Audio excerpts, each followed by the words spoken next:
Hi, I'm going to read the story, Pinkalicious and the Little Butterfly. Spring had sprung and the flowers were in bloom.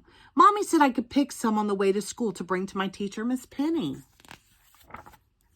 I carefully put the flowers on my table. I couldn't wait for Miss Penny to see my pink bouquet. When Miss Penny entered the classroom, she was holding a big box filled with twigs and leaves. Allison and I looked at each other in surprise. What was Miss Penny doing? "Good morning, class," Miss Penny said. "I have a surprise for you." She set the box on her desk and invited us to come take a closer look. I peered into the box and saw, "Ew, worms!" Tiffany shrieked. "Cool," Jack said. Miss Penny laughed. "They're not worms, they're caterpillars. One day soon they will turn into beautiful monarch butterflies." Two of the caterpillars had black, white, and yellow stripes. They were munching on leaves. The third caterpillar was emerald green. He scooted up and down the twig like a tiny race car. "How can something so small become a colorful butterfly?" I asked. "With the right food and love, they will," Miss Penny promised. "Would you like to hold a caterpillar?" I nodded and slipped my pinky into the box. The green one crawled into my finger and wiggled around my palm. I had the perfect name for him. "His name is Wiggles," I said. "Hi, Wiggles," Allison said. "Welcome to our school." Miss Penny saw the flowers I had brought in earlier. "Did you know that caterpillars like to eat milkweed?" she said. "I brought them for you," I said. "Well, I think there's enough to share, don't you?" asked Miss Penny. I put some milkweed carefully into the caterpillar's house. I wasn't sure, but I thought Wiggles was smiling. Over the next few weeks, I took extra special care of Wiggles and his friends. I brought them fresh milkweed every day. Allison helped me put it in the cage. Sometimes I would sing a song to Wiggles about an itsy-bitsy caterpillar climbing up a water spout. I even drew pictures of Wiggles in art class. I loved him. One morning, I came in early to put leaves into the caterpillar house. But Wiggles wasn't there. His friends were also missing. Miss Penny, I cried. "Someone stole the caterpillars." Miss Penny hurried over to look into the box. And then she smiled.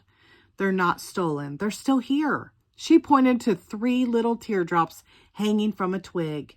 "Those are chrysalises, and the caterpillars are sleeping inside. In a few days, they will break open. The next time you see the caterpillars, they will look very different." Over the next few days, the entire class watched and waited. Lila sharpened her pencil 10 times so she could check on the box. Jack scooted his chair closer to it. I looked at my pictures of Wiggles. I missed my caterpillar. "Look," Molly said after lunch, "the chrysalises are moving." We all hurried over to watch. Soon, 2 orange butterflies sat on a twig, but the pink chrysalis didn't move. Once the butterflies could fly, Miss Penny lifted the lid of the box and opened the window. The butterflies flew all around the room and then out the window. I looked at Wiggles' chrysalis. I was worried. Would I ever see my wiggly friend again? At home that night, I couldn't stop thinking about Wiggles. Were his wings stuck? Was he lonely? Did he have enough food? I drew a fairy princess riding a magnificent butterfly. Maybe if I showed Wiggles my picture tomorrow, he would come out and fly. "What's wrong, Pinkalicious?" Daddy said as he entered my room that night.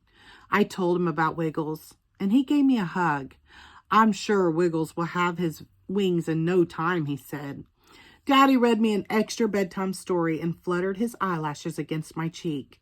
"That's a butterfly kiss," he said. "It brings good luck." The next morning, I rushed to school and hurried over to the box. The last chrysalis had split open, but there wasn't an orange butterfly in the box. There was a pink butterfly. "Wiggles!" I gasped. Wiggles delicately flapped his pinkatastic wings. He gently fluttered from the twig to the flowers. "You can't be called Wiggles anymore," I said. "From now on, I am going to call you Flutterby." When the bell rang for recess, Miss Penny carefully picked up the box, and we went outside. "Pinkalicious, would you like to do the honors?" she asked. I came forward and gently lifted the lid. Flutterby gracefully flew out of the box. He swooped over me, then flitted onto my head before he soared upward, stretching his new wings. Flutterby, my butterfly, I called out to my friend. He dipped his antenna and then to say goodbye before sailing off into the blue sky. The end. Thank you.